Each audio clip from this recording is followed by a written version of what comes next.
Hello everyone, मोहित study IQ centre में आपका स्वागत है।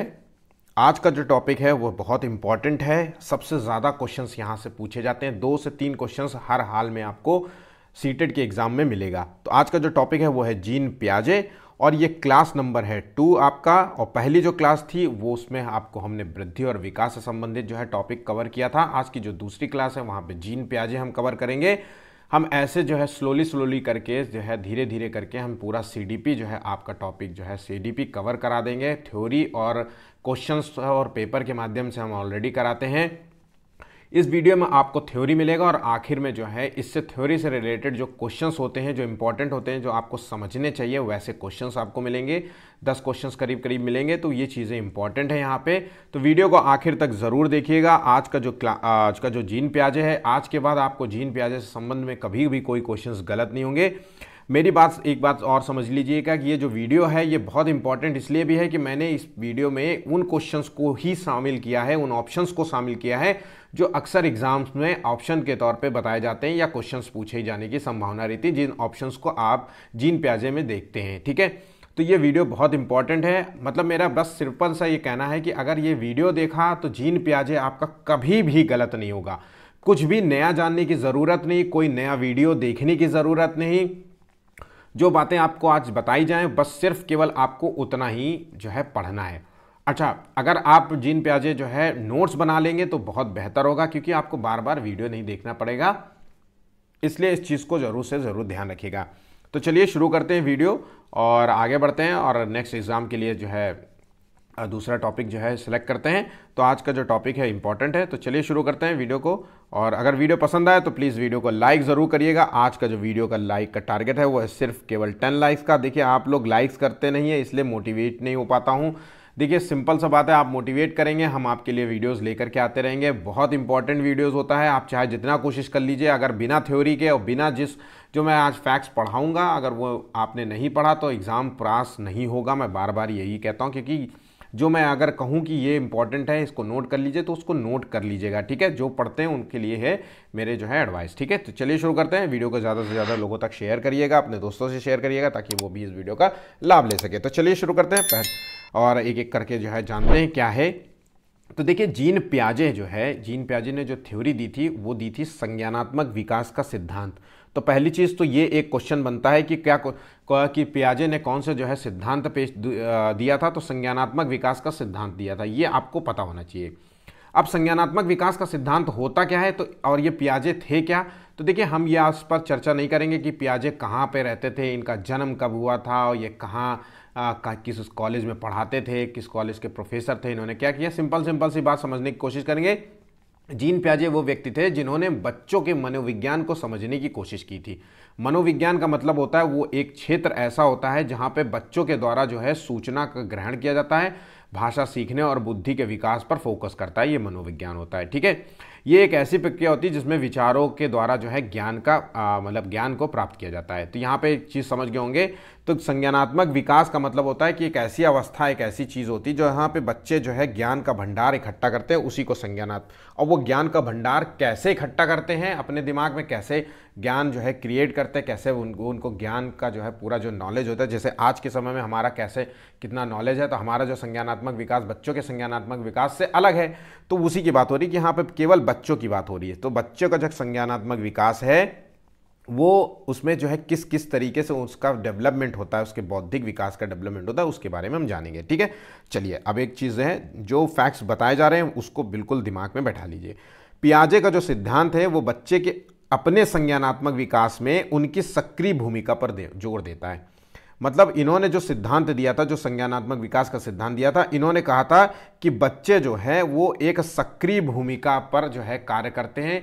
बच्चे जो एक्शंस करेंगे, जो सीखेंगे, जो आप उनको सिखाएंगे एज अ पेरेंट्स, उन पर जो है वो बहुत अच्छी तरीके से मतलब बच्चे सीख पाएंगे। तो सक्रिय भूमिका पर जोर देते हैं। अच्छा, कई बार क्वेश्चन होता है कि आपको क्वेश्चंस में ऑप्शन में देखने को मिलेगा कि पियाजे का सिद्धांत बच्चों के संज्ञानात्मक विकास में निष्क्रिय भूमिका पर जोर देते हैं।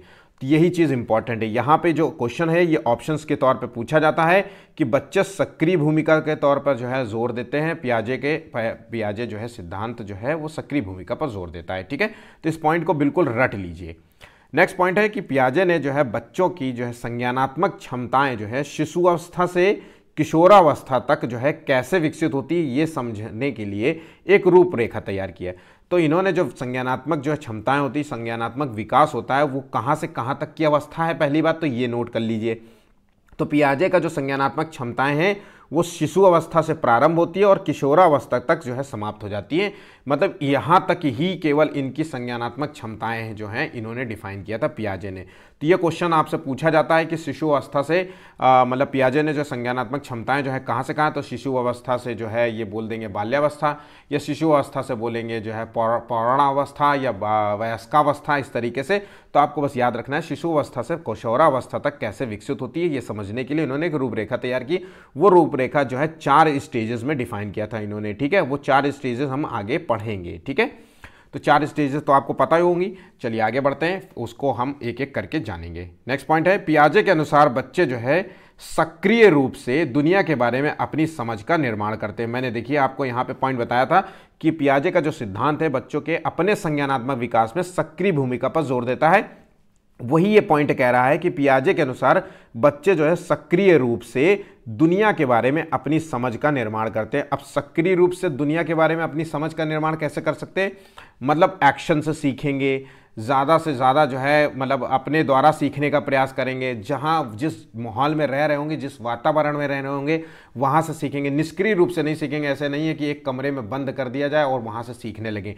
तो यहाँ इनका यही कहने का मतलब है कि बच्चे जो है अपने सक्रिय रूप से जब वो अपने आप करने की कोशिश करते हैं या अपने आसपास के माहौल से सीखने की कोशिश करते हैं तो उनकी अपनी आप जो है एक समझ विकसित होती है, उनकी एक सोच विकसित होती है, ठीक है। चलिए नेक्स्ट पॉइंट देखते हैं।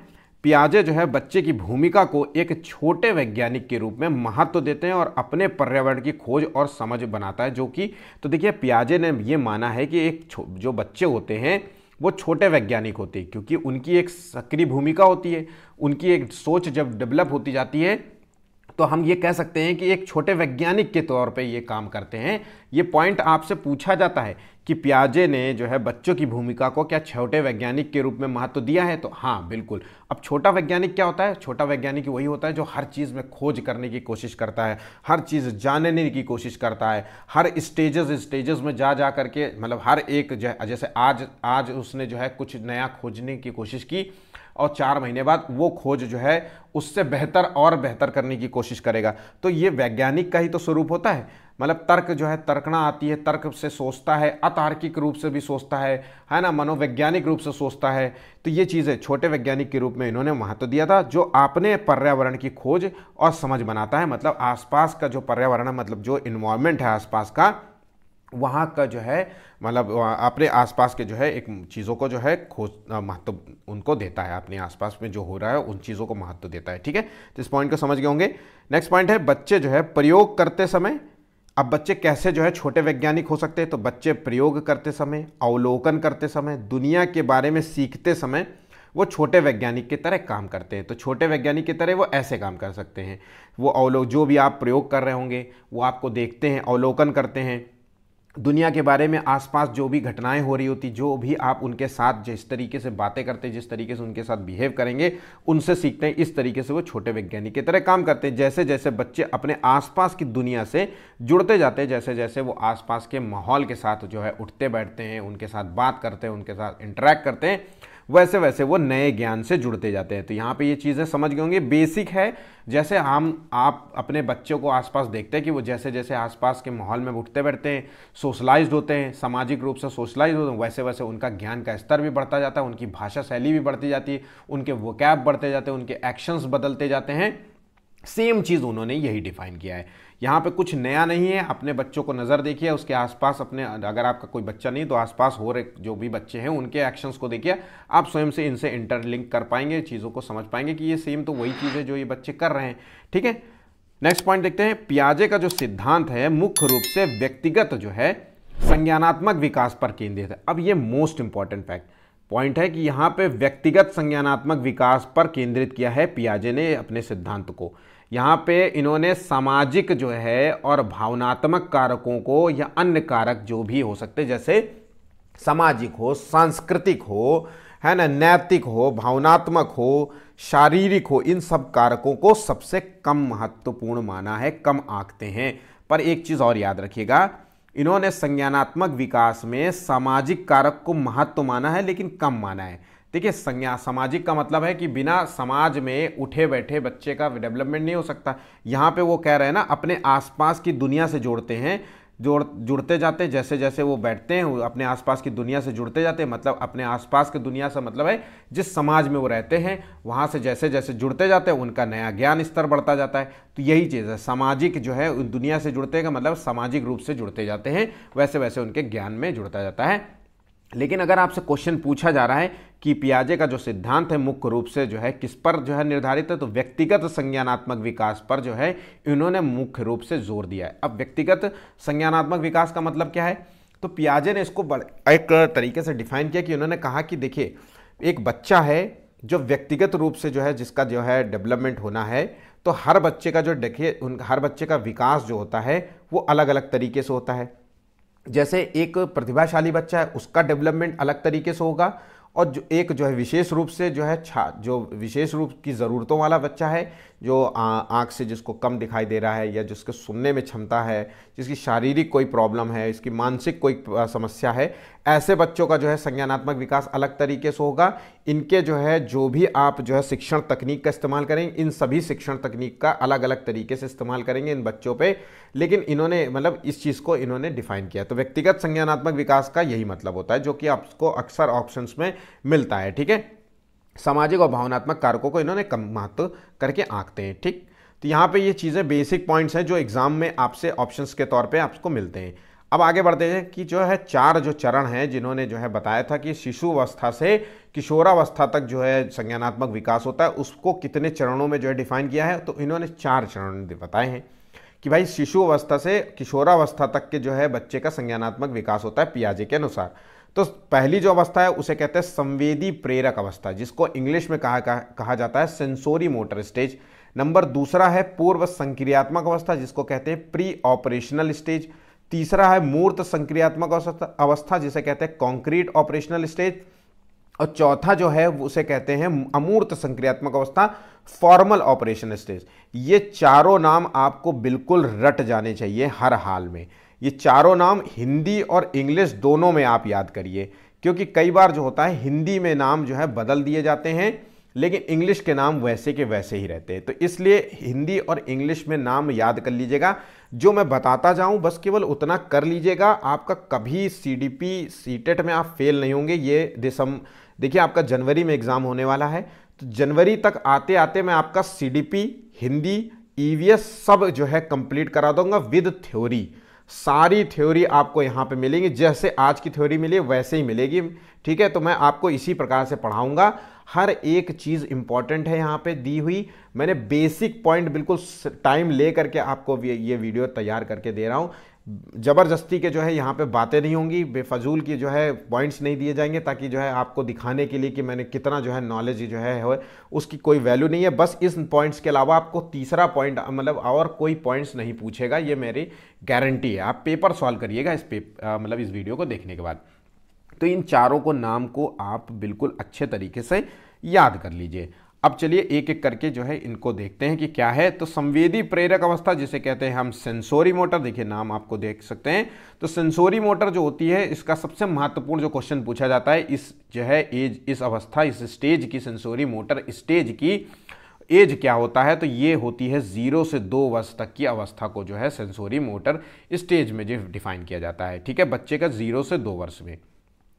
इस अवस्था में जो है बच्चे की जो शुरुआती कौशल का विकास होता है। अब बच्चे की शुरुआती कौशल की बात कर रहा है तो क्या होता है, ये क्वेश्चन ऑप्शन में पूछा जाएगा, सीधा लाइन टू लाइन दे दिया जाएगा कि किस जो है पियाजे की किस अवस्था में बच्चों की शुरुआती कौशल का विकास होता है। तो आपको 4 ऑप्शन दिए जाएंगे, आपको आंसर तुरंत जो है जान जाना है कि शुरुआती कौशल की बात हो रही है, तो यहाँ पे संवेदी प्रेरक अवस्था हो रही है, सेंसोरी मोटर स्टेज की हो रही है। ठीक है, शुरुआती कौशल का मतलब होता है जैसे बच्चा जो है घिसटता है ना, स्पर्श करता है, चूसता है ना बच्चा, ये चीज़ें जो शुरुआती कौशल होती है ना, उसका विकास होता है। ठीक, तो तो यहाँ पे शुरुआती कौशल का विकास होता है। नेक्स्ट पॉइंट होता है, इस अवस्था में बच्चा जो है अपनी इंद्रियों और क्रियाओं के माध्यम से दुनिया के बारे में सीखता है। तो इंद्रियां मतलब जो भी वो महसूस करेगा, जैसे मम्मी उसको जो है गोद में लेती है तो उसी से समझेगा कि वो माँ की गोद कौन सी है, पिता की गोद कौन सी है। आपने अक्सर देखा होगा कि एक बच्चे को आप कितनी भी गोदी में लेके घुमाइए तब भी नहीं वो शांत होता, लेकिन जैसे ही माँ ने जो है उसको छुआ,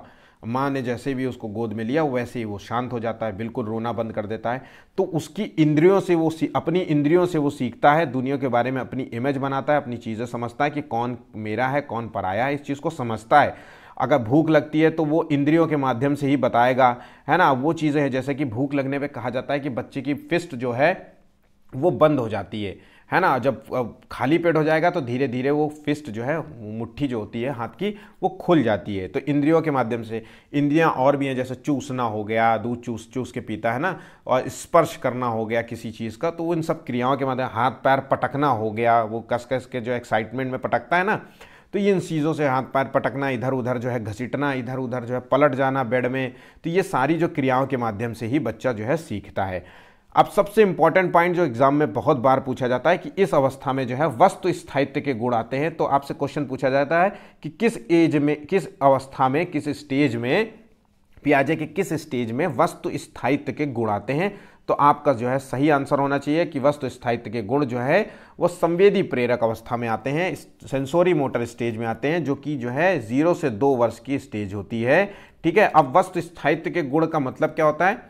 वस्तु स्थायित्व के गुण का मतलब होता है कि देखिए 0 से 2 वर्ष की स्टेज होती है, तो 2 वर्ष तक आते आते बच्चा जो है अपनी जो छुपी हुई वस्तुओं को ढूंढने का प्रयास करता है, जो भी वस्तुएं वहां पे ना हो। आपने अक्सर देखा होगा कि आपने कोई चीज़ छुपा दी तो बच्चे को ये पता है कि ये चीज़ यहाँ छुपी रहती है, तो वो हमेशा वहीं ढूंढेगा।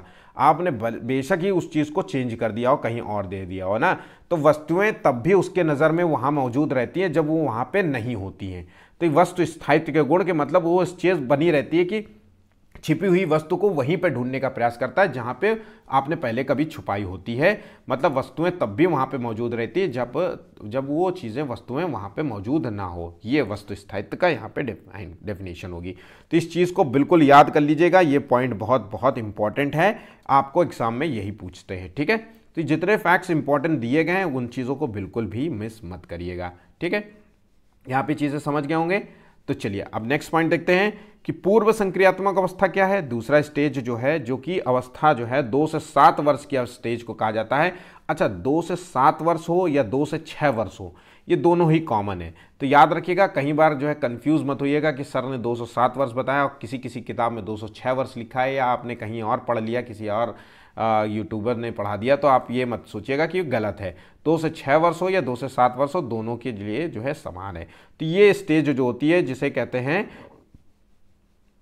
यहाँ पे जो है प्री ऑपरेशनल स्टेज जो होती है 2 से 7 वर्ष की होती है। अब इस चीज़ को देख लेते हैं कि इस स्टेज में होता क्या है। तो इस स्टेज में जो है बच्चे की जो सोच होती है और प्रतीकात्मक जो सोच होता है उसका विकास होता है। तो प्रतीकात्मक सोच का मतलब क्या होता है इस एज में? अब देखिए 2 से 7 वर्ष का बच्चा है, तो प्रतीकात्मक सोच का मतलब होता है बच्चा जो है अपनी बातों को जो है इशारों के माध्यम से कहता है, प्रतीकों के माध्यम से कहने के जो है कहता है। जैसे आपने अक्सर देखा होगा कि आप अपने बच्चे को कहिए, 2 साल 3 साल का हो बच्चा या 2 साल का हो, तो उससे कहिए कि पापा को फ़ोन लगाओ, है ना, पापा को फ़ोन लगा दो, मम्मी की या दीदी की शिकायत कर दो। तो वो अपने हाथ में, उसके पास फ़ोन भी नहीं होता, अपने हाथ को ही वो फ़ोन समझ लेता है और फ़ोन ऐसे ऐसे नंबर डायल करता है और उसको कहता है पापा जो है आ जाओ, जो है ये मम्मी परेशान कर रही है, भैया परेशान कर रही है, चाचा पर जो भी है, जो भी उसको कहना होता है। तो वो इस तरीके से उसके प्रतीकात्मक सोच का विकास होता है कि मतलब हर चीज़, जिस फ़ोन जो है कान में लगा के बात की जाती है तो उसको हर चीज़ लगती है कि वो फ़ोन है। ठीक है। तो ये प्रतीकात्मक सोच होती है। ठीक है। इस स्टेज में बच्चा जो है अहम केंद्रित होता है। इस स्टेज में जो बच्चा क्या होता है, अहम केंद्रित होता है। मतलब वो सिर्फ अपने जो है दृष्टिकोण को महत्व देता है, दूसरे के दृष्टिकोण को महत्व नहीं देता है। तो क्वेश्चन पूछा जाता है कि किस स्टेज में बच्चा जो है अहम केंद्रित होता है, या फिर क्वेश्चन पूछा जाता है किस स्टेज में बच्चा जो है दूसरों के दृष्टिकोण को महत्व नहीं देता है, महत्व नहीं समझता है। तो वो है आपको पूर्व संक्रियात्मक स्टेज का नाम देना होगा। तो यहाँ पे इस चीज़ को बहुत ही अच्छे तरीके से याद कर लीजिए कि अहम केंद्रित किस स्टेज में होता है बच्चा। तो ये जो है अहम केंद्रित स्टेज होती है पूर्व संक्रियात्मक स्टेज में कहा जाता है। ठीक है। अब देखिए तीसरा स्टेज है, यहां पे बस इतना ही आपको पढ़ना है, मैं फिर से आपको कह रहा हूं इतना ही करना है और कुछ नहीं करना है। अच्छा एक चीज़ और, प्रतीकात्मक सोच में एक उदाहरण को जो है और याद कर लेते हैं। जैसे कि मान लीजिए बच्चा, ये एक गिलास है, ठीक है, इसमें एक पानी मैंने भर दिया यहाँ तक, ठीक है। अब एक गिलास जो है ऐसे लंबा सा कर देते हैं इसको, और इसमें भी पानी भर देते हैं पूरा ठसाठस। अब क्या है, दोनों में जो पानी भरा है वो बिल्कुल इक्वल है, लेकिन जो है बच्चे की जो सोच है, प्रतीकात्मक सोच है, वो इस पर निर्भर करती है कि जो चीज़ सबसे बड़ा है ना, वो उसका है। तो इस चीज़ को वो चीज़ें करेगा, प्रतीकात्मक रूप से समझेगा कि जो है यही सबसे बड़ा है, तो यही चीज़ है हमारी, ठीक है। तो ये स्टेज होती है 2 से 7 वर्ष में, ठीक। नेक्स्ट स्टेज है मूर्त संक्रियात्मक अवस्था। मूर्त संक्रियात्मक अवस्था, ये अवस्था जो है 7 से 11 वर्ष तक की होती है। इस अवस्था में बच्चा जो है ठोस वस्तुओं और घटनाओं के बीच में जो है तार्किक रूप से सोचने की क्षमता का विकास होता है। अब ये स्टेज जो होती है, इसमें बच्चा जो है यथार्थवादी बच्चा होता है, तर्क समस्या समाधान की क्षमता इसमें आ जाती है, तार्किक रूप से सोचने की हो जाती है।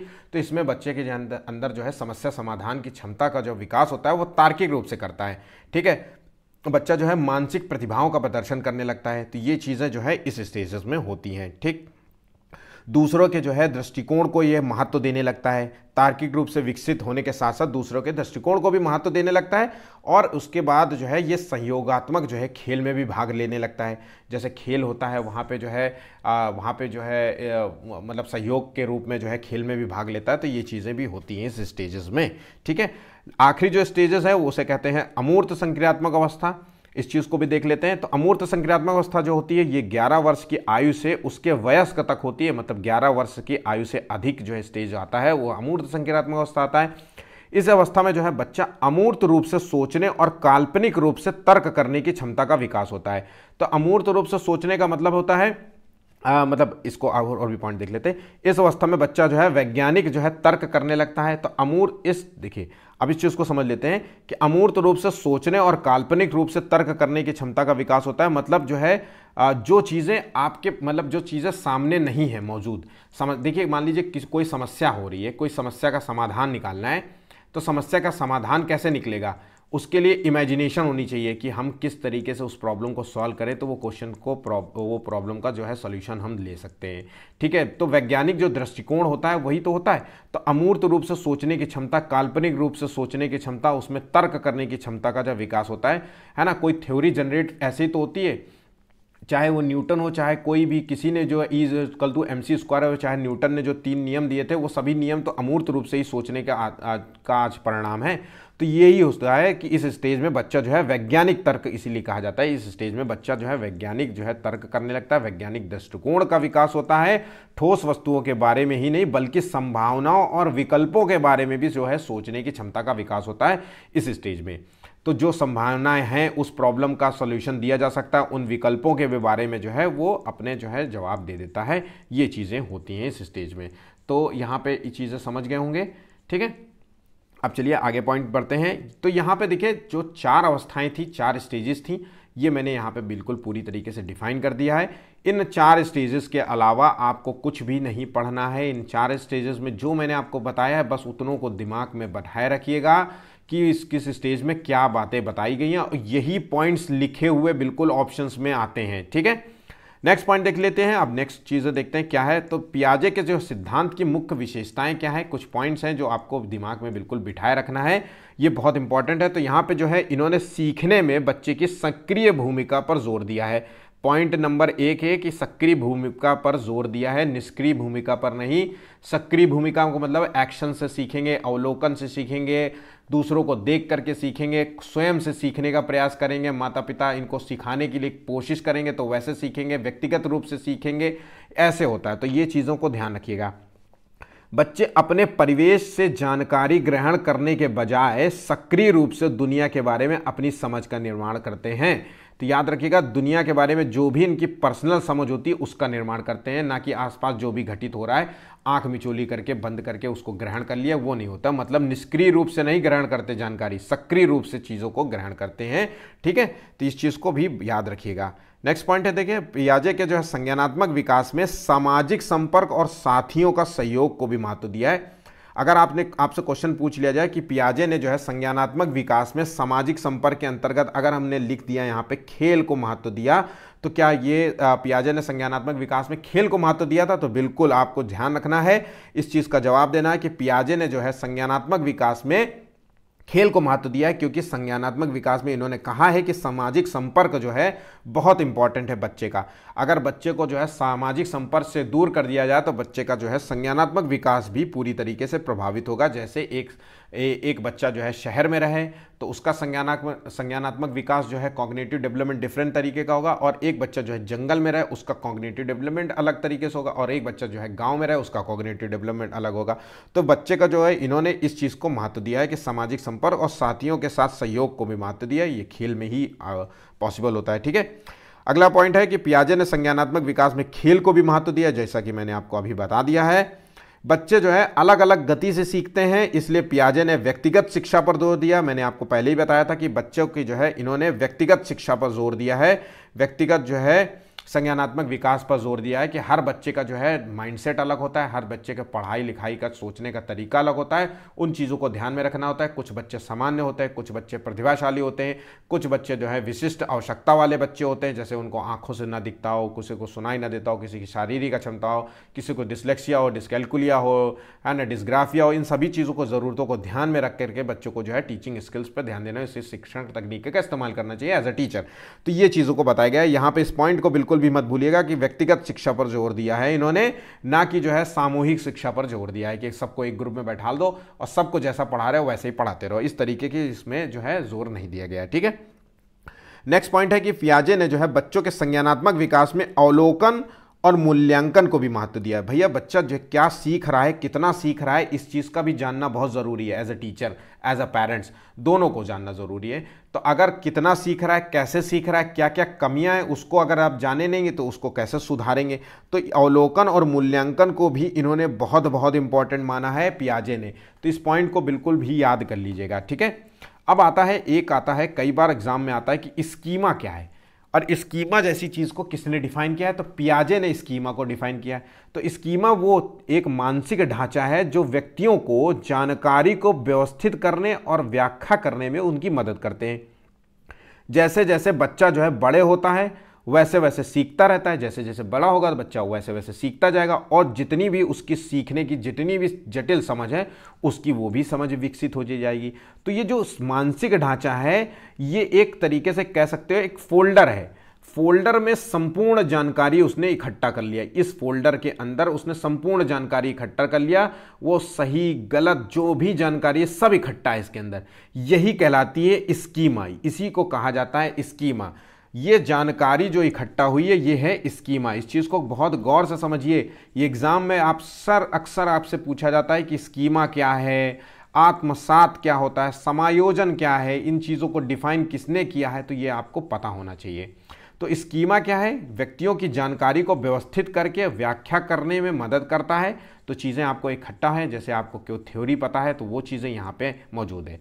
अब नेक्स्ट पॉइंट को समझ लेते हैं कि आत्मसात क्या कहते हैं, जिसे कहते हैं एसिमिलेशन स्टेज। इसमें क्या होता है, बच्चे ने जो है कोई नई जानकारी ग्रहण करता है तो पहले से मौजूद जो है जानकारी में उसे भी शामिल कर लेता है। तो स्कीमा के तहत जो भी बच्चे ने जानकारी इकट्ठा की उसमें जो है आत्मसात कर दिया उसने एक नई जानकारी, तो उसमें एक नई जानकारी को ऐड करते हैं, उसको कहा जाता है आत्मसात करना, जिसे कहते हैं एसिमिलेशन। यहाँ पे चीज़ें समझ गए होंगे। अब यहाँ पे क्या होता है, नेक्स्ट पॉइंट आ जाता है समायोजन। अब समायोजन को कहते हैं एकोमोडेशन। अब नई जानकारी जो भी है, जो भी समायोजित करने के लिए मौजूदा स्कीमा को संशोधित करना। अब मतलब ये मान लीजिए स्कीमा, इसके अंदर का जो भी इंफॉर्मेशन है इसको जो है इस इंफॉर्मेशन में मान लीजिए ये इंफॉर्मेशन ही है, हम इसको डॉट डॉट से जो है रिलेट कर देते हैं इसको जो है। तो मान लीजिए इतनी सारी इन्फॉर्मेशन है, इसमें से इतनी इन्फॉर्मेशन काम की नहीं है या फिर इसमें संशोधन करना है, तो वही स्कीमा को यह संशोधित कर देता है और इसकी जगह नई जानकारी धर देता है। कई बार हम लोग देखिए कुछ नया पढ़ते हैं और उसके पढ़ने के बेहतर में कुछ और बेहतर पढ़ लेते हैं उससे रिलेटेड, तो हम उस जो है जो भी हमने पुराना पढ़ा है उसको हटा करके उसकी जगह नई इन्फॉर्मेशन को रख देते हैं और फिर हम हमेशा एग्जाम्पल भी देते हैं, तो वही नए एग्जाम्पल को हम हम हमेशा दूसरों को बताते हैं। तो ये चीज़ें होती हैं, समायोजन कहा जाता है। इसी को हम नई स्कीमा भी कह सकते हैं। इस नई स्कीमा बनाना होता है भाई, पूरा स्कीमा ही तो है। यहाँ पे एक फोल्डर है, फोल्डर में इन्फॉर्मेशन है, और इन्फॉर्मेशन में जो भी इन्फॉर्मेशन पड़ी हुई, बहुत सारी फाइल पड़ी हुई, उस फाइल में मान लीजिए इसको फाइल को निकाल कर एक नई फाइल डालनी है, वो कहा जाता है समायोजन, एकोमोडेशन। तो ये 3 पॉइंट जो हैं इनको बिल्कुल याद कर लीजिए, अच्छे तरीके से याद कर लीजिएगा, कंफ्यूज मत होइएगा, गलत मत करिएगा, ठीक है। ये सारी चीज़ें हैं। अब देखिए जीन पियाजे से संबंधित अब हम आ जाते हैं महत्वपूर्ण प्रश्न। मतलब यहाँ पे आपका जीन पियाजे समाप्त होता है। अब जीन पियाजे से किससे रिलेटेड एक भी क्वेश्चन आपसे एग्जाम में नहीं पूछे जाएंगे, ठीक है। इतना ही आपसे केवल पूछा जाएगा। अब अगला जो है क्वेश्चंस देख लेते हैं। क्वेश्चन देख करके हम चीज़ों को जो है अच्छे तरीके से समझ पाएंगे कि हमने क्या सीखा है। तो जीन पियाजे के संज्ञानात्मक विकास का सिद्धांत क्या बताता है? तो देखिए, पाठ्यक्रम को बच्चों के आय समूह व चरण को ध्यान में रखकर तैयार किया जाना चाहिए, या शिक्षण का बल जो है गतिविधि के परिणाम पर होना चाहिए, ना कि जो है सोचने की प्रक्रिया पर, या फिर व्यवहार को दंड और पुरस्कारों के माध्यम से अनुकूलित किया जाना चाहिए, या अवधारणाओं को जो है जटिल से सरल के क्रम में सिखाया जाना चाहिए। तो देखिए यहाँ पे हम सबको पता है कि पियाजे का जो संज्ञानात्मक विकास का सिद्धांत है उसमें 4 स्टेजेस बताइए, बच्चों के 4 चरणों को डिफाइन किया गया है। तो पाठ्यक्रम को, अगर हम पाठ्यक्रम की बात करें तो पाठ्यक्रम को बच्चों के आयु समूह और उनके चरणों को ध्यान में रख करके तैयार किया जाना चाहिए कि किस स्टेज में बच्चे को क्या सिखाना है, क्या बेहतर करना है। कि भैया अगर आप अमूर्त चीज़ों को मूर्त चीज़ों के एज में सिखाएंगे तो बच्चा कैसे समझेगा? जिस स्टेज में बच्चे के अमूर्त चिंतन आता ही नहीं है, उस स्टेज में आप जो है मूर्त चिंतन, जिस स्टेज में मूर्त चिंतन के बारे में बताना चाहिए, जिसे कहते हैं 3rd स्टेज मूर्त संक्रियात्मक अवस्था, उस स्टेज में बच्चे के अमूर्त चीज़ें बताएंगे तो कैसे होगा? या फिर सेंसोरी मोटर के स्टेज में मूर्त चीज़ें बताने लगेंगे तो कैसे होगा? तो ये चीज़ें हैं, यहाँ पे समझ के होंगे। तो यहाँ पे क्वेश्चंस को बिल्कुल ध्यानपूर्वक जो है पढ़िए, उनके ऑप्शंस को ध्यानपूर्वक पढ़िए, और ऑप्शंस जो है बिल्कुल समझ जाएंगे कि आपको क्या आंसर यहाँ पे लगाना होगा, ठीक है। अब नेक्स्ट क्वेश्चन देखिए, पियाजे के अनुसार जो है बच्चे जो है वयस्कों से किस प्रकार भिन्न होते हैं? तो देखिए, बच्चों की जो सोच होती है वयस्कों से गुणात्मक रूप से भिन्न होती है, या फिर जो है मात्रात्मक रूप से भिन्न होती है, या बच्चे जो है वयस्कों पर निर्भर होते हैं, जबकि वयस्क जो है स्वतंत्र होते हैं, और बच्चों की तुलना में वयस्क बहुत अधिक ज्ञानी होते हैं। तो यहाँ पे जो आंसर है, देखिए यहाँ पे आंसर होगा ऑप्शन ए। देखिए, बच्चों की जो सोच होती है वो वयस्कों से भिन्न होती है, ये हम सभी को पता है। और वो किस रूप में भिन्न होती है? उन गुणात्मक रूप से भिन्न होती है, क्योंकि बच्चे तो अभी मैच्योरिटी के एज में हैं, वो धीरे धीरे डेवलप हो रहे हैं। हर स्टेज में उनका जो है सोच बदलती है। पहले वस्तु स्थायित्व के गुण आते हैं, फिर जो है थोड़ा सा बच्चे के अंदर जो है प्रतीकात्मक सोच आने लगती है, फिर बच्चे के अंदर जो है एक अहम केंद्र का भाव आता है, फिर एक साल के बाद बच्चे के अंदर जो है अहम केंद्र का भाव हट जाता है, फिर सहयोगात्मक भाव आने लगता है, तार्किक क्षमता आने लगती है, फिर तार्किक क्षमता के 1-2 साल के बाद जो है बच्चे के अंदर अमूर्त चिंतन के जो है धारणा विकसित होने लगती है, वैज्ञानिक दृष्टिकोण विकसित होने लगता है। तो ये सारी चीज़ें गुणात्मक रूप से भिन्न मतलब होता है। तो गुणों के रूप में ये भिन्न होता है, बच्चों की सोच जो है वयस्कों से गुणात्मक रूप से भिन्न होती है। यहाँ पे चीज़ें समझ गए होंगे। तीसरा क्वेश्चन है, जीन पियाजे के अनुसार निम्नलिखित में से कौन सी क्षमताएं जो है पूर्व संक्रियात्मक अवस्था की विशेषता है? अब पूर्व संक्रियात्मक अवस्था की विशेषता है मतलब जो है सेकंड पॉइंट पूछ रहा है। तो सेकंड स्टेज जो होती है 2 से 6 वर्ष की होती है, और इस स्टेज में बच्चा जो है प्रतीकात्मक खेल का प्रदर्शन करता है, मतलब इशारों और प्रतीकों के माध्यम से अपनी बात कहता है। जैसे पापा को मैंने उदाहरण बताया था कि पापा को फ़ोन लगाने के लिए, शिकायत करने के लिए पापा को फ़ोन लगाओ, ऑफिस में फ़ोन लगाओ, तो वो अपने हाथ को ही फ़ोन मान लेता है, उसी हाथ में जो है डायल नंबर को डायल करता है और पापा से बात करता है, जबकि उधर से पापा बात भी नहीं कर रहे तो फ़ोन भी नहीं होता उसके पास। तो ये प्रतीकात्मक उसके जो है सोच विकसित होती है, प्रतीकात्मक खेल के माध्यम से खेलता है, और इस स्टेज में बच्चा जो है अहम केंद्रित भी होता है। तो ये भी चीज़ आप नोट कर लिए, अहम केंद्रित जो है इस स्टेज में होता है, ठीक है। चलिए अगला पॉइंट देखिए, ये सेकंड स्टेज थी। पियाजे के अनुसार जो है विकास को प्रभावित करने में निम्नलिखित में से कारकों में से कौन महत्वपूर्ण भूमिका निभाता है? तो देखिए, विकास को प्रभावित करने वाला कारक कौन सा है? तो जो भी बच्चे के साथ दुनिया समाज के साथ अनुभव जो भी करता है वही प्रभावित करता है। तो यहाँ पे जो आंसर होगा ऑप्शन सी होगा, क्योंकि मैंने आपको पहले भी बताया था कि जो बच्चे का जो सामाजिक रूप से जो है जो चीज़ें होती है वो बहुत अच्छी होनी चाहिए। अगर समाज में उसका उठना बैठना अच्छा नहीं है, उसका इंटरेक्शन अच्छा नहीं है, तो उसका जो है संज्ञानात्मक विकास भी प्रभावित होगा। तो ये चीज़ को ध्यान रखिएगा, ठीक है। नेक्स्ट क्वेश्चन देखिए, जागृति को पता चल गया कि उसका कुत्ता जो है रस्टी जो है एक गोल्डन रिट्रीवर है, मतलब उसका कुत्ता जो है एक गोल्डन रिट्रीवर जो है वो ब्रीड का है, ठीक है। अब वो एक और कुत्ते को देखती जो रस्टी, उसके कुत्ते का नाम रस्टी था, तो वो रस्टी जैसा दिखता है लेकिन वो अलग नस्ल का है, तो वो उसे भी कुत्ता समझती है। जीन पियाजे के संज्ञानात्मक जो है विकास के सिद्धांत के अनुसार ये किस अवस्था को प्रदर्शित करता है? तो देखिए ये अवस्था जो होती है ये होती है वस्तु स्थायित्व की। बच्चा जो है सेकेंड स्टेज में है, सेकेंड स्टेज होती है जो कि आप जानते हैं कि 2 से 7 वर्ष की स्टेज होती है। इसमें वस्तु स्थायित्व के गुण आते हैं, मतलब वो किसी छिपी वस्तु को भी वहीं ढूंढने का प्रयास करता है जो चीज़ होती भी नहीं है, तो वो कुत्ता है भी नहीं तब भी उसको मान रही है कि ये मेरे रस्टी ही है, मेरा जो है गोल्डन रिट्रीवर जैसा ही कुत्ता है, तो गोल्डन रिट्रीवर है। तो वस्तु स्थायित्व के गुण आते हैं यहाँ पे, ठीक है। नेक्स्ट क्वेश्चन देखिए, नेक्स्ट क्वेश्चन देखते हैं। जीन पियाजे के संज्ञानात्मक विकास के सिद्धांत के बारे में निम्नलिखित में से कौन सा कथन सही है, यहाँ पे पूछा जा रहा है। तो चरणों का क्रम जो है बच्चों के सांस्कृतिक संदर्भ के अनुसार भिन्न हो सकता है। तो यहाँ पे इन्होंने जो है सांस्कृतिक संदर्भ की बात कर रहा है, बल्कि सांस्कृतिक संदर्भ की बात बिल्कुल नहीं होनी चाहिए, ये वाइगोस्की का जो है पॉइंट है। उनका तर्क है कि चरणों के माध्यम से प्रगति के बजाय जो है संज्ञानात्मक विकास निरंतर है। संज्ञानात्मक विकास के 5 अलग अलग चरणों को डिफाइन किया है। चरण जो है अपरिवर्तनीय है, जिसका अर्थ है कि कोई भी चरण छोड़ा नहीं जा सकता। तो देखिए पियाजे ने जो है 4 चरणों को डिफाइन किया है और हर स्टेज में उन्होंने बताया कि किस स्टेज में बच्चा क्या होगा, कैसे उसका डेवलपमेंट होगा।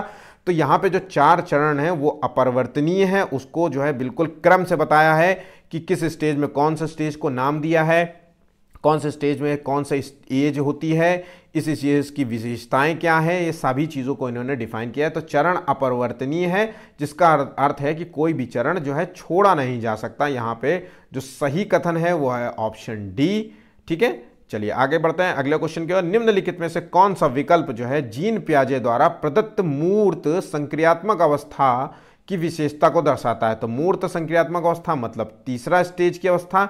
इस स्टेज में बच्चा जो है तार्किक क्षमताओं का प्रदर्शन करता है, यथार्थवादी बच्चा होता है, तर्क समस्या समाधान की क्षमता आ जाती है, बच्चा मानसिक क्षमताओं का प्रदर्शन करता है, भाषा का विकास होता है। ये सब चीज़ें जो हैं इसको याद रखिएगा। अब यहाँ पे आंसर्स देख लेते हैं। तो तार्किक विचारों के विभिन्न प्रारूप बनाने में सक्षम होना जो है इसको होता है। वस्तु स्थायित्व के गुण आ जाते हैं। यहाँ पे जो है बालक के संरक्षण प्राप्त करना, तार्किक विचारों का प्रकट होना यहाँ पे।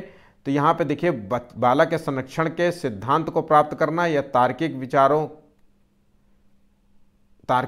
का प्रकट होना या अपने परिवेश से सांकेतिक रूप से दर्शाना आरंभ करना या तार्किक विचारों के विभिन्न प्रारूपों में सक्षम होना।